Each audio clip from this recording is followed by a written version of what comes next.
Let me tell you about a book I just listened to called Friends, Lovers, and the Big Terrible Thing by Matthew Perry. This is Matthew Perry's memoir that was published, I think, like about a year before he actually died.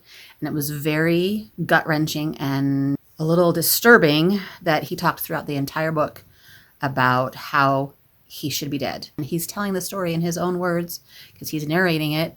And knowing how his story ended and then listening to this whole thing was just pretty crazy. He talks about his family's background, his parents, how they didn't stick together very long, how that affected him, how he felt like he was always being abandoned.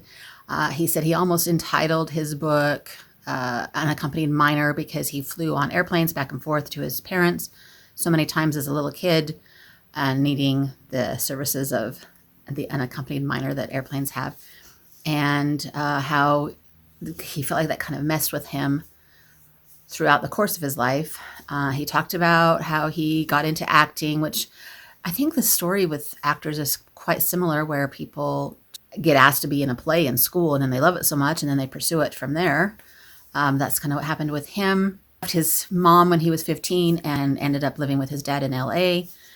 And that's when he started really trying to become an actor, and how he was in kind of smallish things until he got the part of Friends, which almost didn't happen.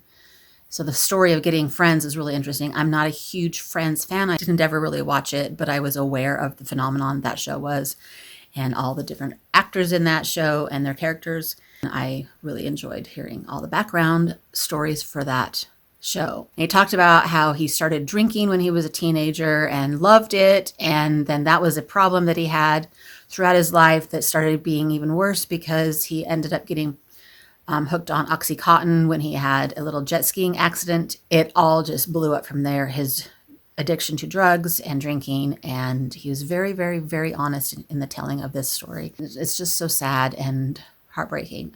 But when he was telling the story and he wrote this book, he was ready to live a clean life and do all the things. And it's just so sad to me that it still did not work out happy for him in the end.